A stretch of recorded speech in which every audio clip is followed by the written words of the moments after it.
So Krishna says in the Gita um, that four kinds of people worship me, and I think it's helpful for us discussing bhakti to see what is it that makes me turn to God. And Krishna offers four categories to see, and many of you might be familiar with that verse. Say, Chaturvidha bhajante mam. What does it come out of that? Who is the Gita expert here? Chaturvidha bhajante mam ye jana. You pass it. No, not this. Huh? It's somewhere. Arto jitnyasu artharti jnani cha bharatarshava. I'm just forgetting the few words after that.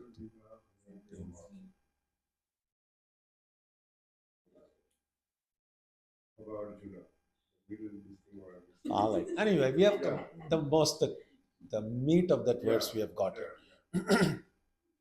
So Krishna says four kinds of people worship me.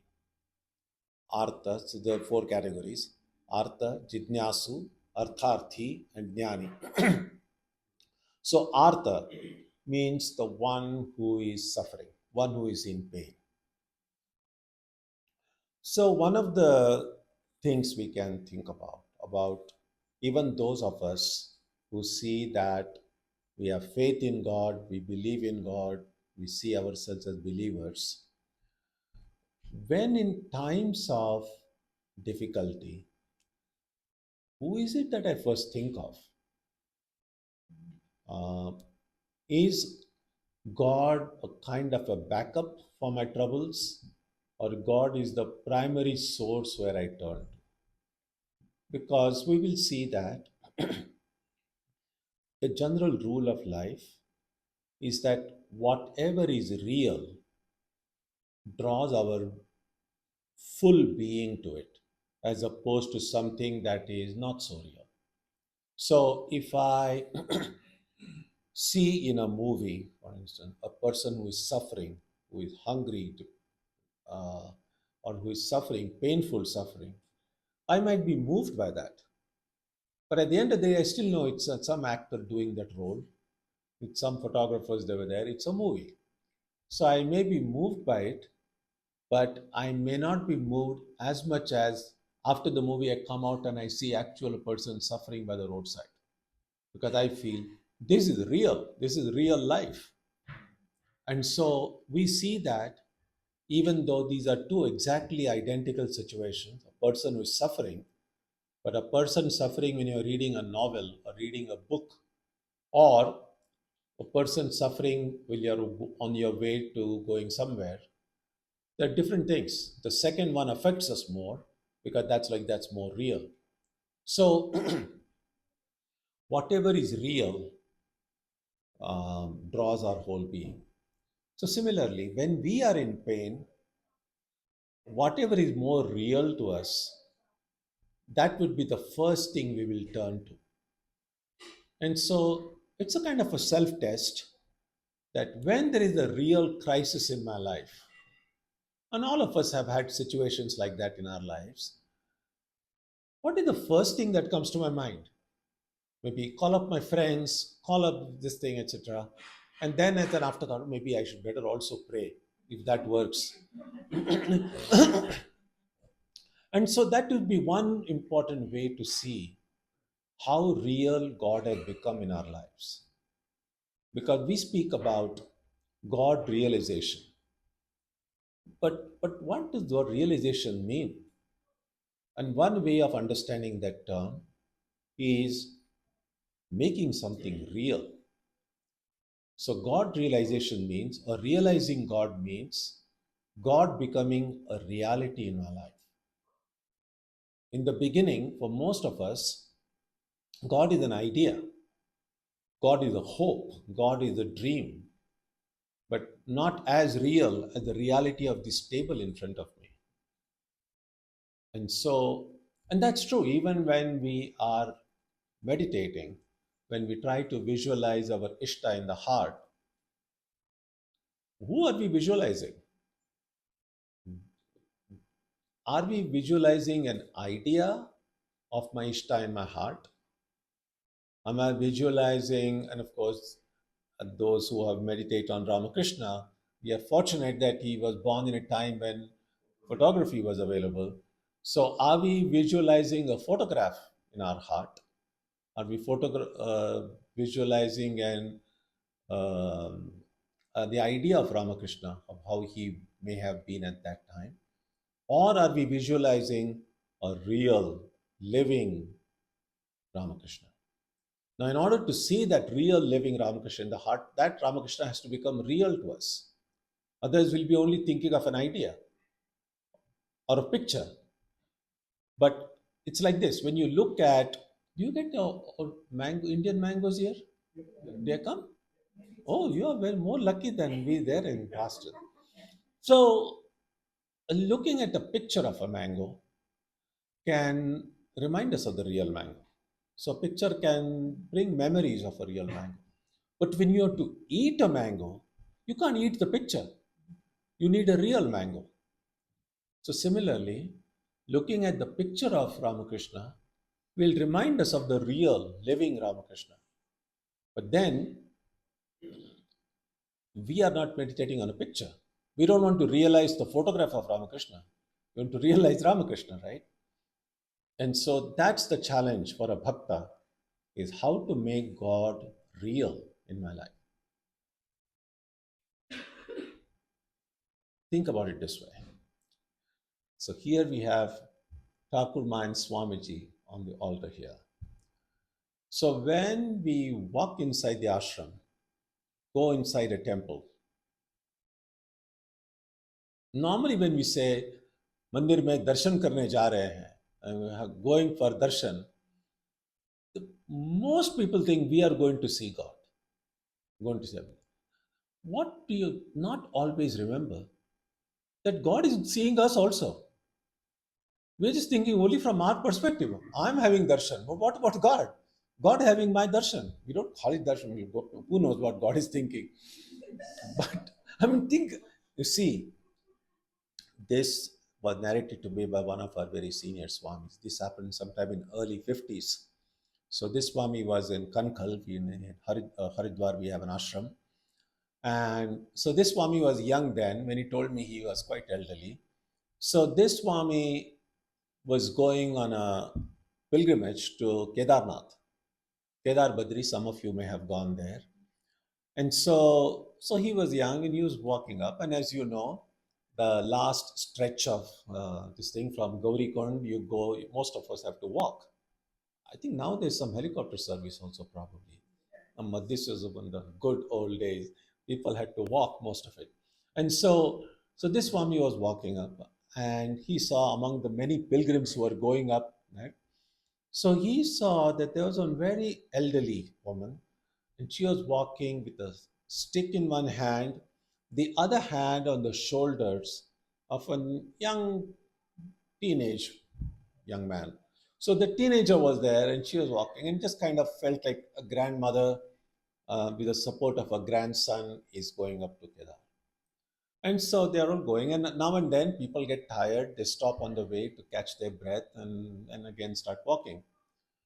So it so happened that where this place, the Swami was standing, and that elderly lady and that young teenage grandson probably came and stopped there also. When they came close, the Swami saw that this lady was actually blind, blind in both the eyes. Now that's not an easy pilgrimage to make, to walk all the distance. So someone who is already very elderly, she can't see with any of the eyes, and then she is walking with the support of her grandson. And so this Swami couldn't help but spoke with her. He spoke with her in Hindi, and then he said, uh, "Well, everyone's kind of going up to the Kedar temple to have darshan, but what motivates you? Because even undertaking all that long journey, at the end of it, you are not going to see darshan."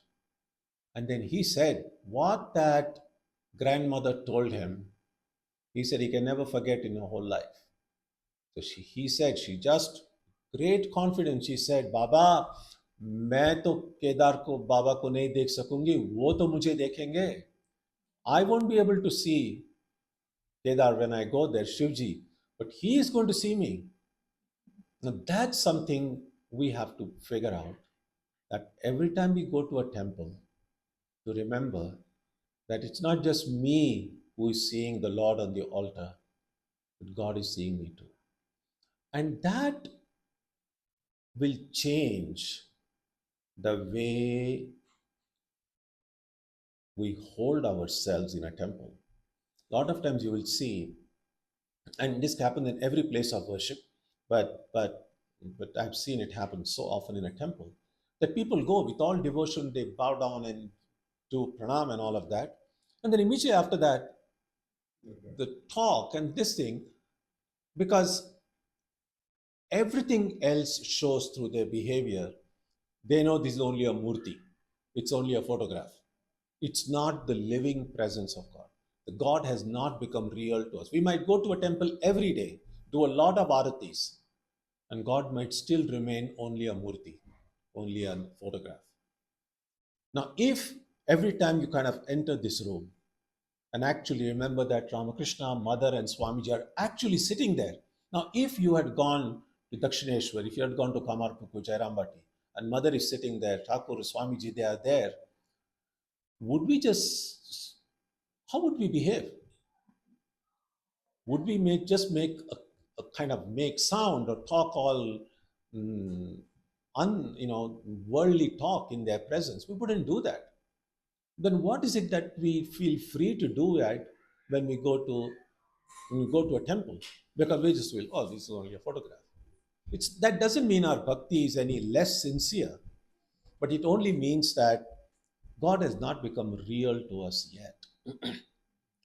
And so that's why Krishna gives these four categories, that artha, when we are suffering. And it's true. A lot of times, even people who may not have turned to religion so often, but if there is some extreme physical suffering or mental suffering, uh, maybe perhaps after trying all other avenues available to them, some people and some say, "Arey, Bhagwan ki thodi prarthana karo, just pray to God," and then people may try that. And to the extent that prayer goes from our heart, sometimes the prayer gets answered, and then we feel some relief from that suffering. Speaking of answer to prayers, some people believe all God, and sometimes people, it's so, we were speaking earlier this morning about transactional relationships. Our relationship with God can become transactional also, because there are people who say, oh, I was in trouble, I prayed so much to God, God didn't do anything for me, I'm not going to the temple anymore, I'm not going to meditate. It's like, okay, God, if you do this to me, then I give my love to you. If you stop doing it for me, no more love. No. Well, that's shopkeeping. And so that's the kind of a relationship that can occur. So, prayer, I sometimes feel, people feel, or some prayers get sometimes answered. I don't believe in prayer. I feel a prayer is always answered. Every prayer is answered, except that some prayers are answered with a no. But no is an answer. And every time when your children come and ask parents for something, the parents, you don't, mm, generally, parents will not say yes to everything. If you feel that a little child may not know what's good for him or her, and then they might say, Mom, I want this. And if the mother feels that's not the right time, the mother will say no. And that no is out of love, because my mother loves me and she wants that, that's not good for me. So no is an act of love. It's not just saying yes all the time. And so when we pray and God says no, we are hurt because we feel, oh, God didn't give me. But I think that's an act of love, because how do I know? Actually, we are so stupid. We would suffer more if all of our prayers are answered. We don't know what's good for us. What seems good for us may not be good for us. What seems painful, maybe in fact, in retrospect, might turn out to be something very good. And so, those who are suffering, Artha, can turn to God for help. So they are first category. The second is jitnyasu. Again, there are some people who might have so many questions about God, and we might find that not every book, not every lecture, not every retreat can provide answers to all questions. Besides, we find that there is a limit to how much our brain can absorb. So sometimes they say, that is, I was a little worried when we had these four talks today, because sometimes they say your brain can absorb only as much as your butts can endure. They say, and they say, how long can you sit and accept all these ideas, you see? So, and so there is a limit. After some time, the brain gets exhausted. No amount of ideas can help. And then you might go to a library and find hundreds and thousands of books there. Who has the time and energy and interest to reading all of that? And so we recognize the limitations of our body and mind to be able to absorb all this thing. And so sometime a person might come that it's only God who can answer my questions. No other human being can do it. So that's another reason why some people might turn to God to find answers to questions, for knowledge. Jitnyasu. Jitnyasu means one who wants to know, a desire to know. The third is artharthi. We already saw earlier this morning what the meaning of artha, what is meaningful. So one who is searching or wanting things of value. Clearly, we have lots of needs in life, and we turn to God for those things. And again, sometimes God says yes, sometimes God says no. But that's one other way. I remember years ago, uh, in Seattle, before Swami Bhaskaranandaji, the Swamiji there was Swami Vividishanandaji. He was a Mahapurush Maharaj disciple. And Swami Swahanandaji, who was in Hollywood that time, he had just arrived from India in late 60s or early 70s. And he told me this incident, so that he was visiting the elderly Swami in Seattle. And that time, the Seattle Swami seemed a little bit worried. I think the building in which that center was there was kind of getting old. It needed a lot of renovation, repairs, etc. They didn't have enough money. And so the Swami, the elderly Swami, was saying, "Oh, I prayed to Thakur so much that if there are some funds for forthcoming, then I might be able to carry out the repairs of this building." And so Swahananji was much younger than him. He just kind of wanted to pull his leg a little bit and then said, "Oh, you're praying to Thakur for money to repair your building? Like, normally we should pray for enlightenment, to become free. Just praying for money to hear this thing." And so he said, no sooner he said that, then this old Swami, he was just like a little child. He said, "Who else will I ask?" And then Swahananji said, that is exactly how a bhakta sees. That where will a little baby go? If a baby wants something, where else will you go other than to your parent? So when as little children, when we ask something from our parents, we don't feel like, oh, I'm begging. It's just like, wow, where else will a little baby go? And so he said, the way the elderly Swami said, he just felt, oh, he shouldn't even have, out of joke, he shouldn't have said that. So that is one way to look at artharti. Even if, so there is a, people have desires, they could be worldly desires, but it's better to pray even for the fulfillment of worldly desires. In other words, it's better to find a, a devotional way to fulfill desires than a worldly way to fulfill worldly desires. So, if someone wants to buy something very expensive and they don't have in their budget, it doesn't fit, it is better to pray to God for that, even if it is a very worldly thing, than to go and kill somebody to get that money. So, artharthi.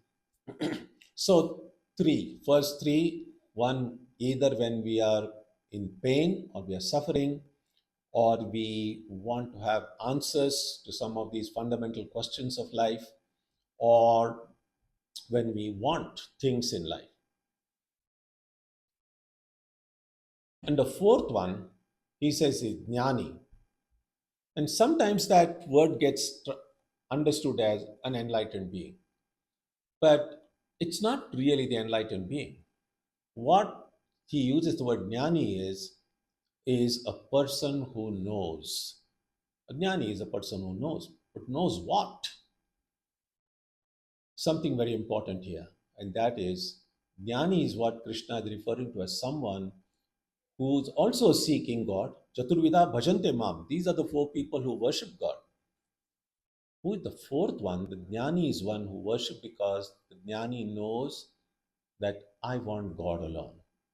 I don't want God in order to remove my pain or to get knowledge or to get things for me. I just love God. And that's why he says the jnani. So he says all of those four are seekers of me, but the last one is the one I love. Because he said he wants me for my sake. He doesn't, you see, and so that's why there are two kinds of bhakti. One is a bhakti with desire. That's why it's called sakama bhakti. And it could be a desire to take away my suffering, my pain, could be a desire to gain knowledge, it could be a desire to get some things that I want. This is bhakti with desire. The last one is bhakti also, but is without any desire. So there is I think this kind of, there are so many anecdotal stories about that come in the Mahabharata. I don't know how, for everything you may not be able to find a reference. Some of these are very oral traditions.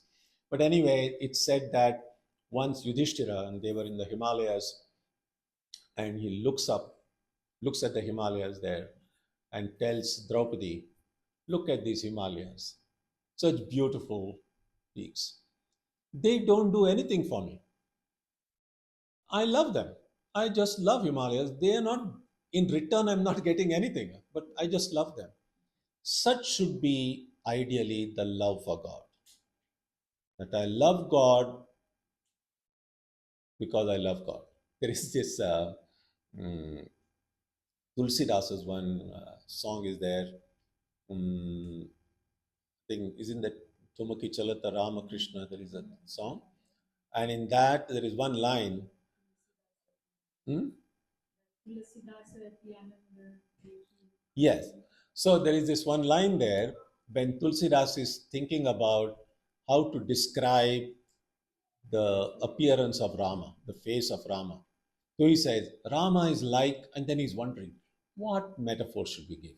In the olden days, they'd say it's like a moon-like face. After we landed on the moon, it doesn't feel like moon-like face. It doesn't seem to be a compliment anymore. And so, like, what metaphor can you give? How does Rama's face look? So, no matter whatever he thought of, just think like, no, Rama is much more beautiful than that. And so he just ended up saying, Rama is as beautiful as Rama. Because there is nobody else you can compare it to. And so, similarly, when we think about our love for God, it's not because what I'm going to get out of it. God is so supreme. I just love God because God is love, without without wanting anything back. Now that is called nishkama bhakti, a bhakti without any desire. So the ultimate goal for those who are devotees is we might start our journey with wanting, looking upon God as kind of a divine ATM, if you like. Every time we are in trouble, every time we need something, just go to God. Sometimes even young children often do that. Suddenly they start visiting the temple more often when the exams come near. Rest of the time, nobody bothers about God. So, but you know that when people are in love, they don't wait for special occasions. And sometime after people learning how to meditate or after initiation, it's kind of heartbreaking when sometimes the first question is, what is the minimum I have to do japa? It's like, why, why did you even want to meditate? If all basically is like, what is the minimum I have to do? You see?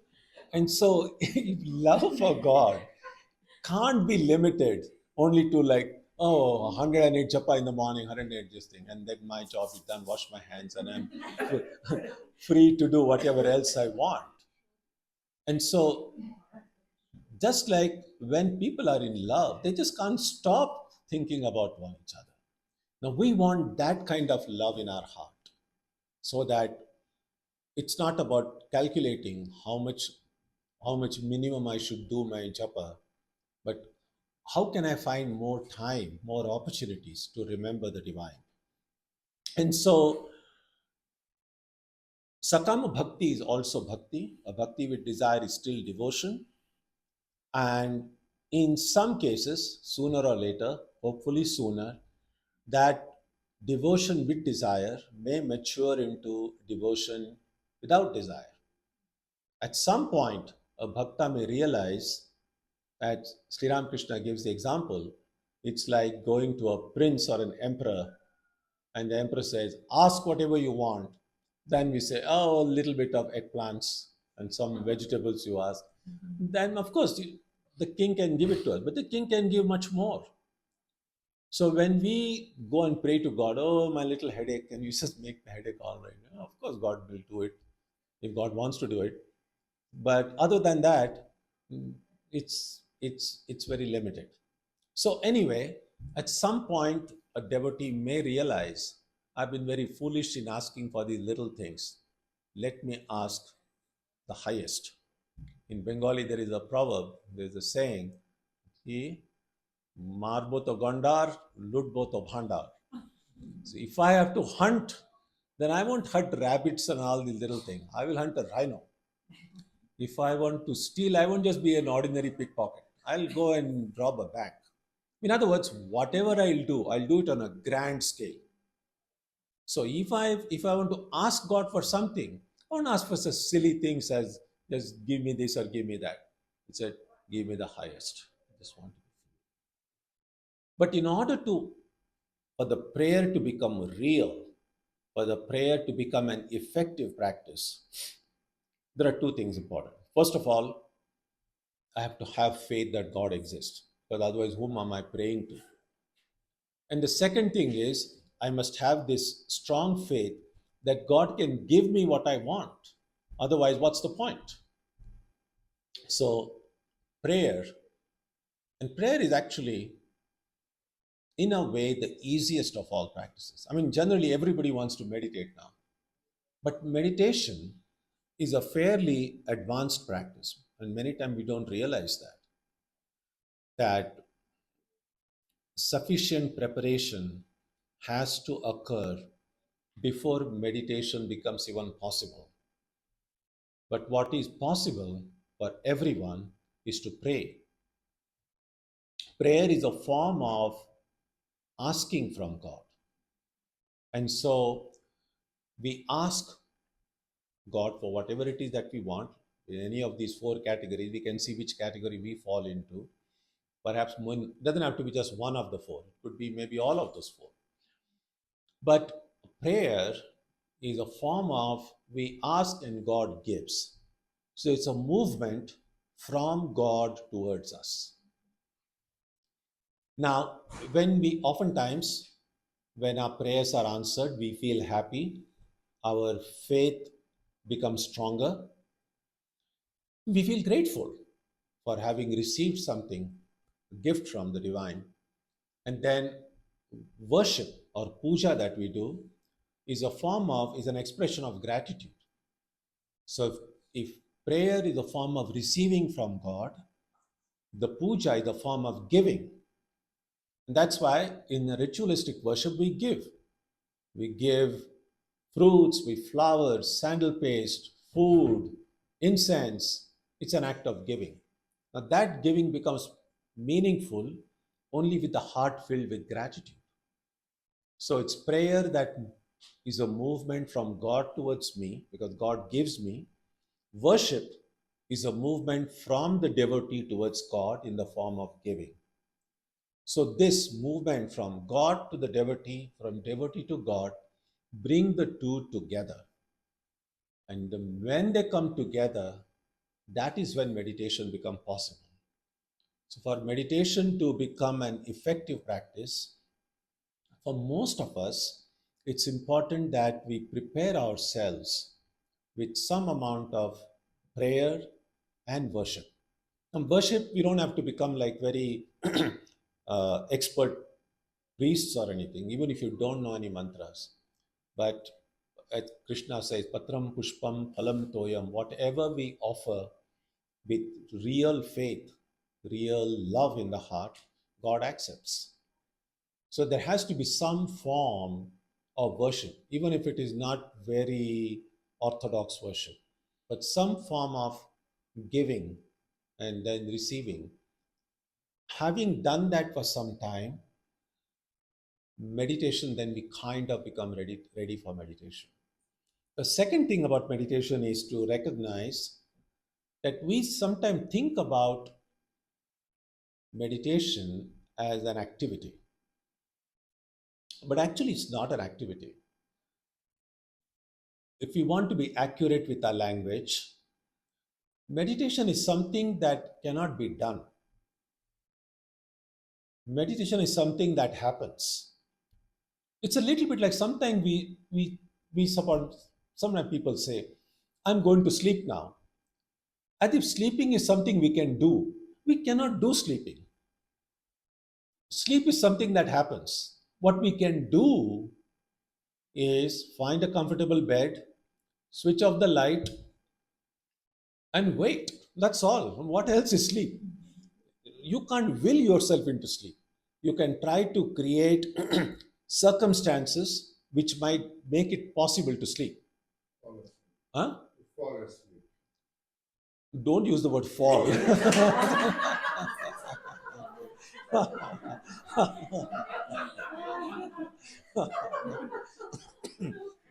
so, so sleep is something that cannot be done.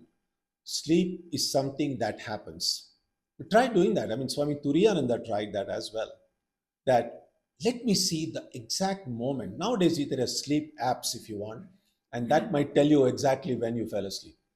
But you can never know the exact moment when you fall asleep. And because sleep is something that just happens. Something like that it happens with meditation.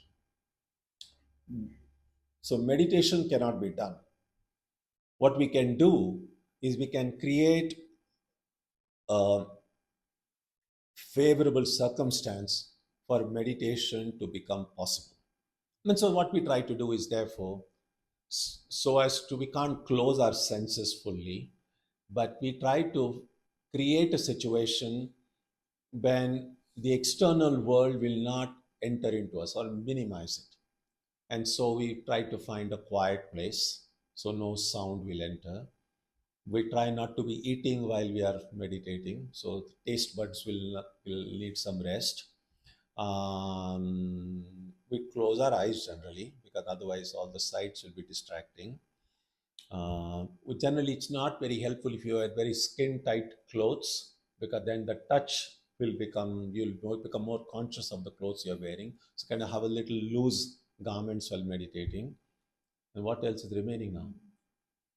Oh, sound.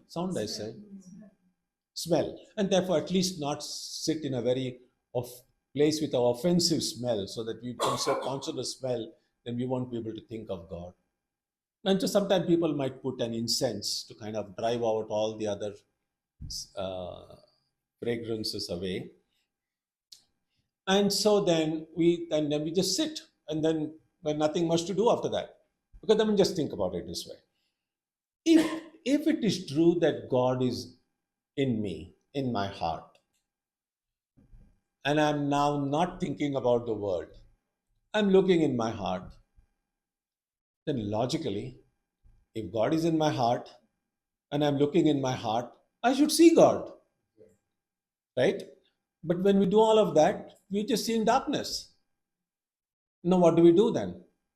It's like you're lying in your bed, you're turning and twisting, the sleep has not yet come. So, what do you do? Well, most people they don't know what to do. They just kind of turn, twist, and afterward, just through exhaustion, they just fall asleep. Now, in meditation, what we generally tend to do is after doing all this thing, look in our heart, still dark, then the next best thing we can do is to start thinking about God. Now, thinking is something we can do. Thinking is an activity, it's a mental activity. But thinking itself is not meditation. Sometimes thinking about God itself, we think, now I'm meditating. No, I'm not meditating.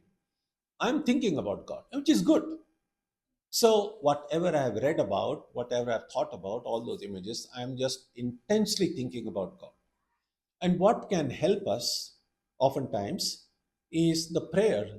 And a mantra is really a short prayer. So, a mantra that we receive from our Guru is a very powerful way of thinking about God and God alone, thinking about one's own Ishta and Ishta alone.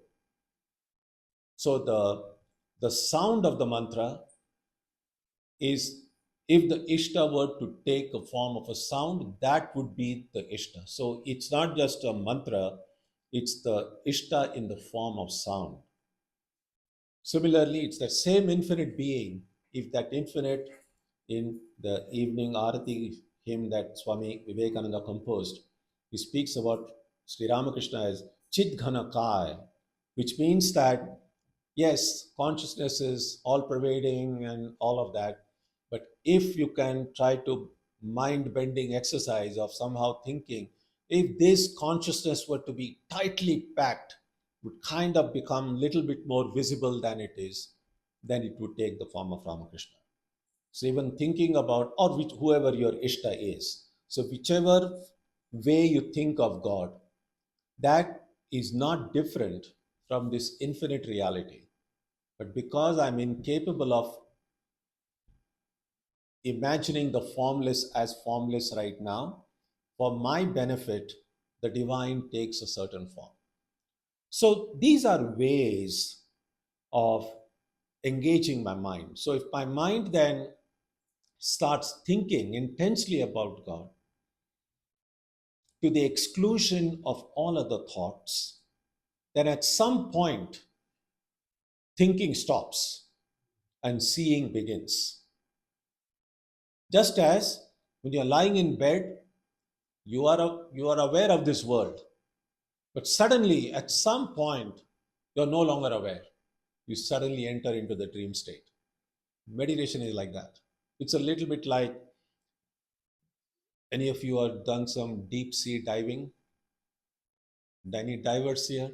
So we know when you kind of go to an ocean front or something, on the upper layers, the water is very disturbed. There are waves, there are ripples, there's a lot of disturbance. But if you kind of go down deep inside, the disturbance reduces. And if you can go at the bottom of the Atlantic or the Pacific or any of these seas or ocean, the water is completely still there. It doesn't move at all. The mind is like that as well. All of the tension and stress and worry and anxieties that we have is at the upper layer of the mind.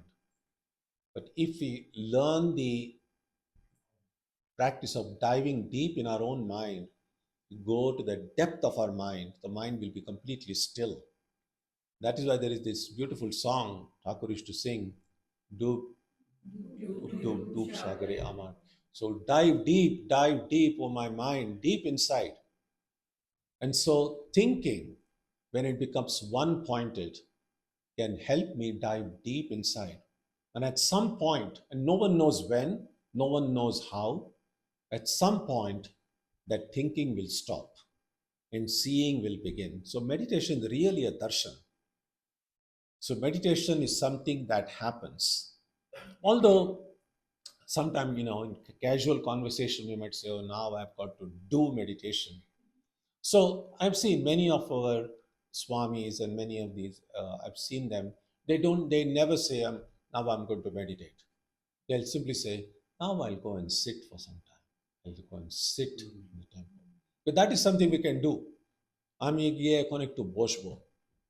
And then hopefully that meditation will occur. So if you want to say you're going to meditate, that's fine. I have no problem with it. But just to recognize that that's a very casual way of speaking. If you want to be accurate about it, what we can do is we can go to a mandir, we can sit, we can try to silence the mind. These are the things we can try to do. But if we are lucky, meditation might happen. So we have seen two kinds of devotion: sakama, nishkama, with desire, without desire. We have seen that whether we pray to God with desire or without desire, all of these are devotees. It's possible that the Sakama Bhakti will eventually mature into or evolve into a Nishkama Bhakti. So now we'll have about 15 minutes for any questions, and then after tea, then we'll talk some more. I will talk some more. You will listen.